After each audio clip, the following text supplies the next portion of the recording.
Welcome, my dear learners. From today, we are beginning a new course titled Dynamics of Machines. You people already know that theory of machines is a branch of engineering science which deals with the study of relative motion between the members of a machine and also forces acting upon them. The theory of machine has been broadly classified as kinematics of machines and dynamics of machines. Coming for kinematics of machines, you people already completed this course in our previous semester itself. That is, kinematics of machines is a branch of theory of machine which deals with the study of relative motion between the machine elements or members of an machine, wherein which you people already learned how to determine the displacement, velocity and acceleration both by using graphical method as well as by using analytical approach. In this course, that is dynamics of machines, we are interested to know about the forces acting on the members of an machine. And also we know that kinetics is a branch of theories of machines wherein which the machine members are analyzed when they are in motion. So hence the effect of mass coupled with the motion, which are inertial effects, should also be considered whenever we are analyzing a machine element when it is in motion, which is nothing but kinetics. And also we know that statics is a branch of theories of machines wherein which we analyze the machines when they are at rest. Whenever you go for statics, we consider only externally applied load, we won't consider the inertial effect produced due to mass. We assume that self weight is neglected whenever we use static approach. Whenever you want to do kinetics, we should consider the inertial effects also. That is, we are beginning a new course titled Dynamics of Machines.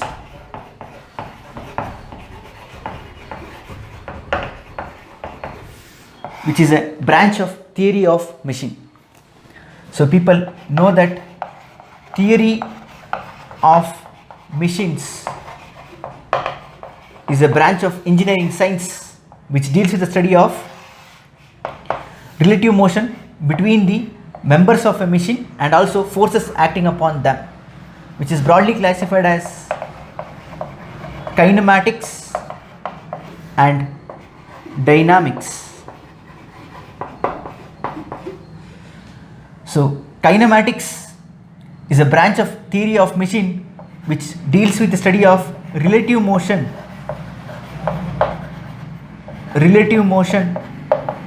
between the members of machine.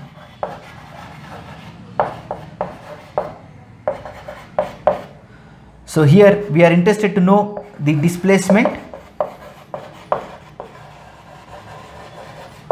velocity and acceleration of members of machines. Now coming for dynamics is a branch of theory of machine which deals with the study of forces acting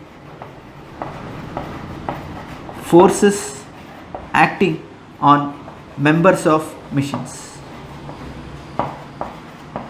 which are nothing but links. This dynamics can be analyzed in further two different categories. One is kinetics, another one is statics. Kinetics and static. So kinetics is one in which the machine members are analyzed when they are in motion. Therefore, we should consider inertial effects or effect due to self weight. Whereas coming for statics is one in which we will analyze the machines when they are at rest. So therefore self weight is neglected.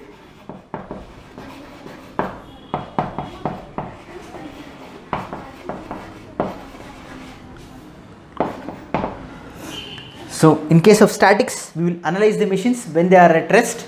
In case of kinetics, we will analyze the machines when they are in motion. So this is the broad classification of theory of machine. in which the kinematics of machine, the course has been completed in our previous semester itself. In the current semester, we are addressing dynamics of machine. Coming for the outline of this course, in module 1, we will be discussing on static force analysis,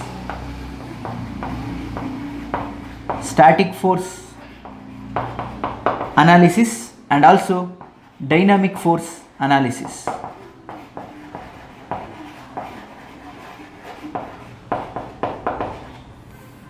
Coming for module 2, in module 2 we will be discussing on balancing of rotating masses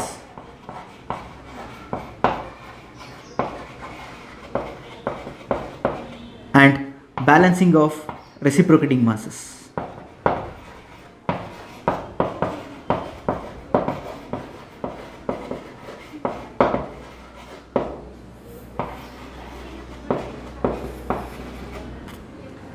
Moving ahead, for module 3, we will be discussing on governors and gyroscope.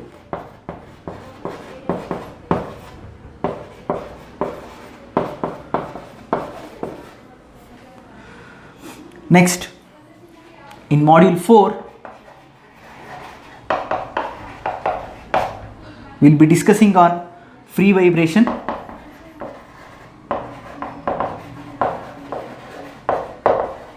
that is both damped and undamped.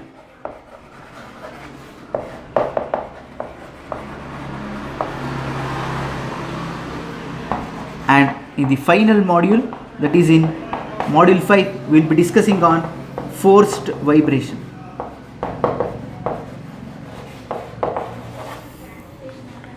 So this is the brief outline of this course, dynamics of machines. Let me pause this video for a while so that you people can note it down. Later we will quickly move on to the topic, that is in module 1. Let us start discussing on static force analysis.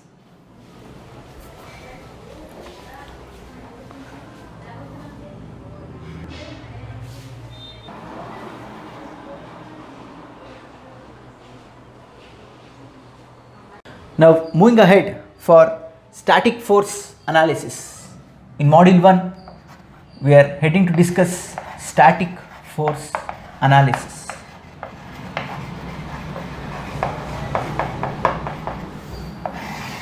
So this is the first topic of our interest in this course on dynamics of machines.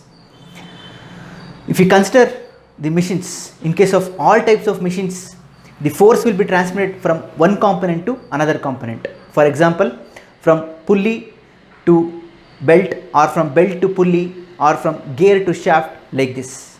In case of all machines, if we consider, force will be transmitting from one component to another component.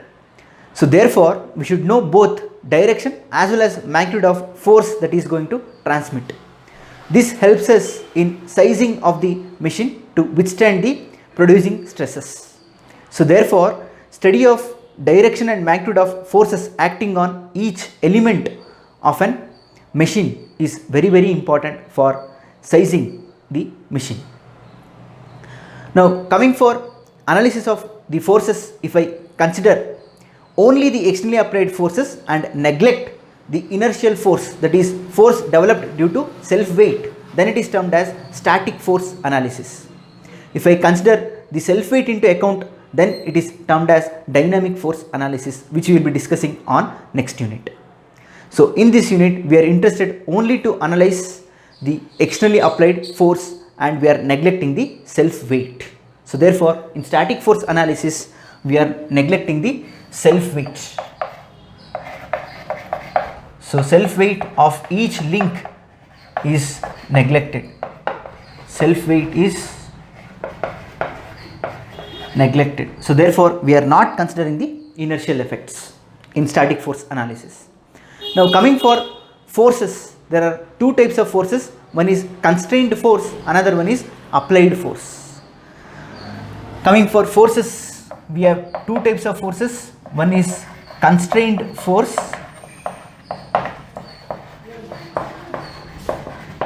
and second one is applied force.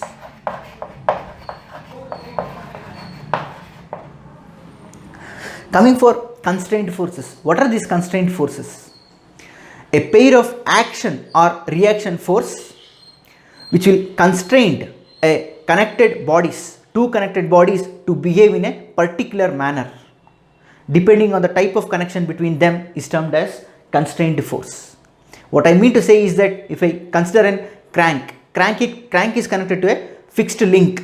So since it is connected to a fixed link, always we apply a torque on it. So the type of connection between the crank and the fixed link will cause it always to rotate.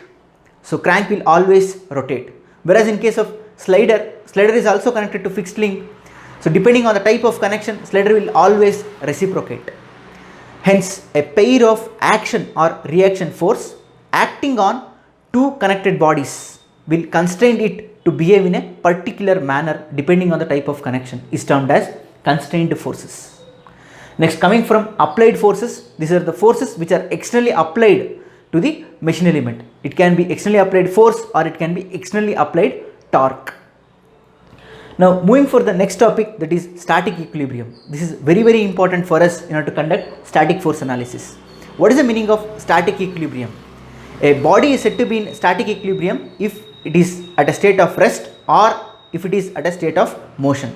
That is, if a body is at a state of rest, it should continue in the state of rest itself. If a body is at a state of motion, it should continue in the state of motion itself. Then we call it as an static equilibrium. For a body which is in static equilibrium, we have two very important conditions.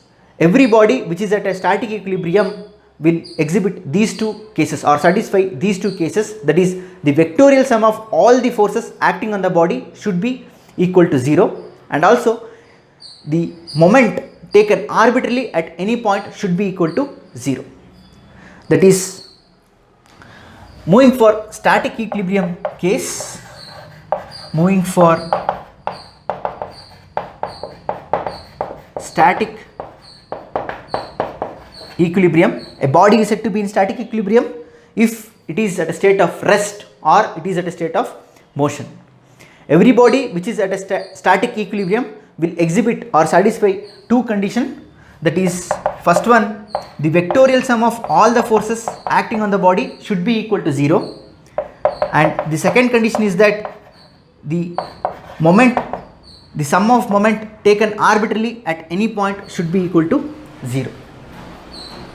Using this static equilibrium condition, we can get few more conditions for machine element which are subjected for 2 forces, 3 forces and 2 forces with a torque, which will be useful for us in calculating the magnitude and direction of the forces acting on different links of the machine.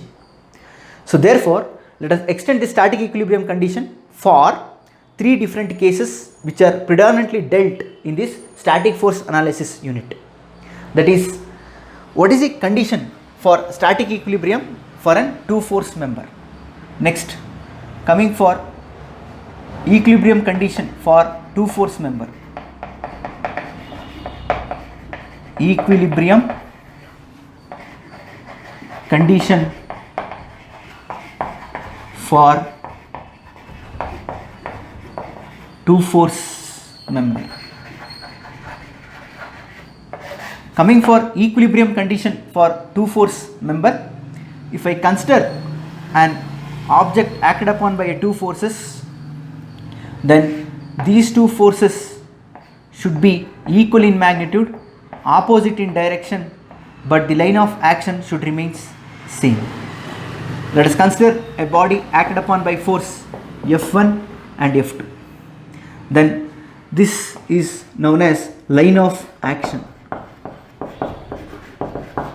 Line of action. Henceforth, let us use it as L dot O dot A, which means that line of action. So for a member acted upon by 2 forces will be at a state of static equilibrium if the 2 forces are equal in magnitude, if the 2 forces are equal in magnitude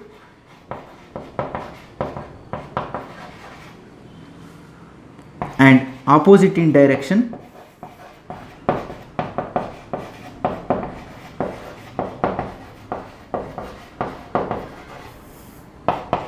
And the second condition is the line of action should be same.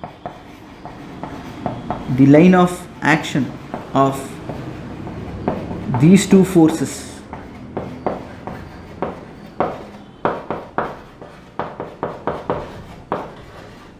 should be same.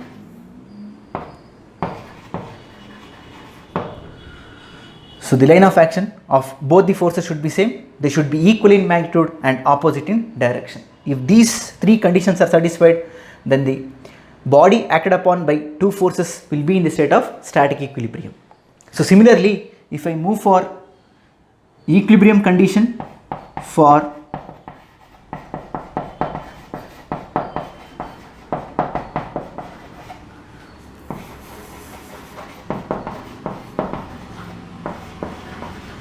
three-force member,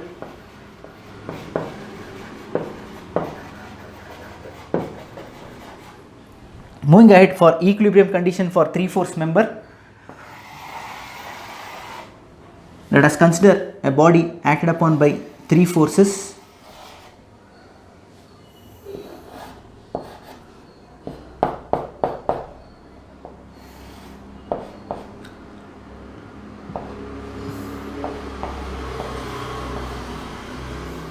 That is force F1, F2 and F3. So similarly,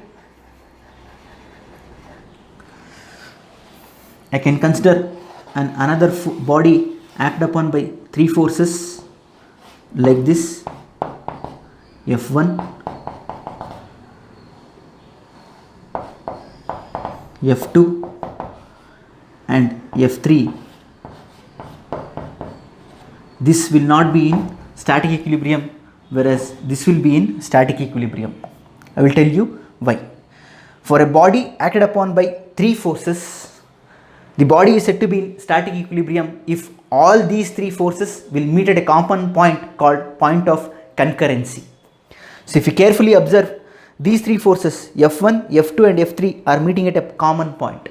Whereas if you consider the second diagram, F1 and F2 are meeting, F1 and F3 are meeting, whereas F2 and F3 are meeting at a different point, but all the three are not meeting at a common point. Only two forces are meeting at a time, all the three forces are not at all meeting. For a static equilibrium of three force member, all the three forces should meet at a common point. So hence the first condition is that all the three forces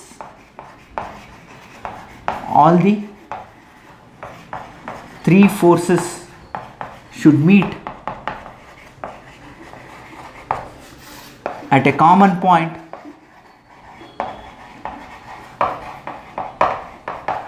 called as point of concurrence.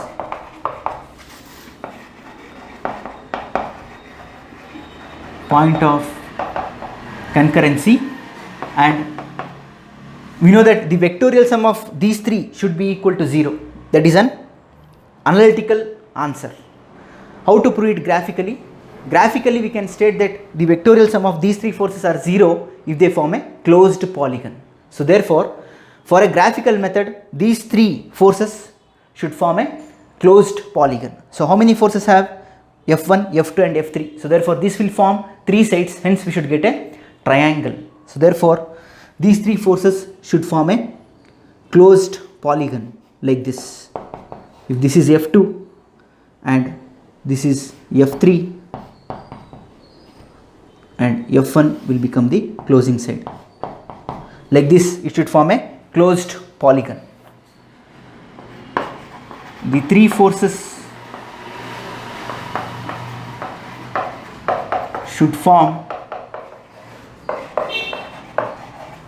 closed polygon. Analytically, this means the vectorial sum of three forces is equal to 0. Next, moving for the last but very important case, that is equilibrium of crank, which means equilibrium of or equilibrium condition of for member subjected to two force and torque. Two forces and torque. Next, moving for the third case, that is equilibrium condition for member subjected to two force and torque. Example, crank. So for a machine element or a member subjected for two forces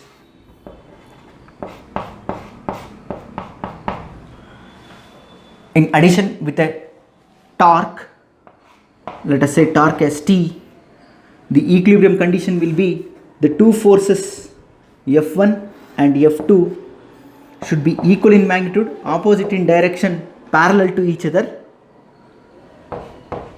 F1 and F2.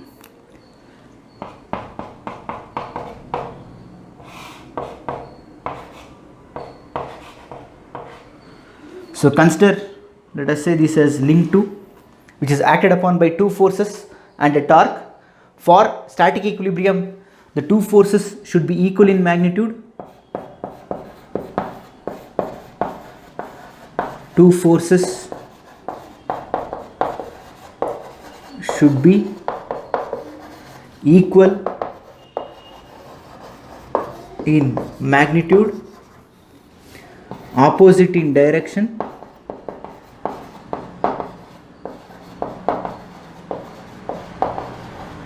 and parallel to each other.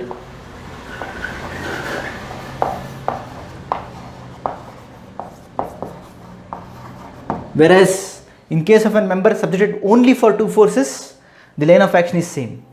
Whereas for two force with a torque, the line of actions are parallel to each other. Be careful. And second important condition is that couple formed should be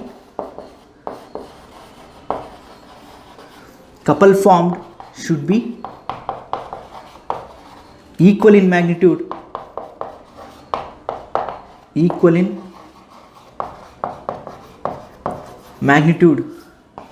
of applied torque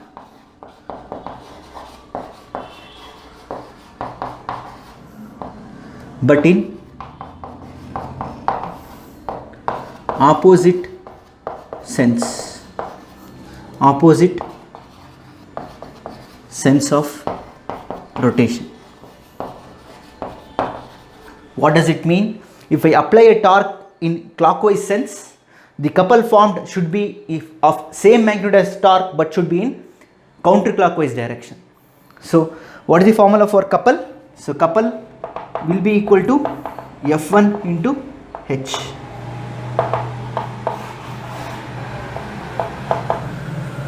According to this, couple and torque should be same in magnitude but in opposite sense. Here torque is clockwise whereas couple is in counterclockwise. If this is satisfied, then the member acted upon by two force with a torque is in static equilibrium.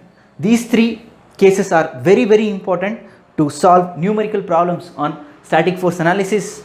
I will be teaching only graphical method in this unit.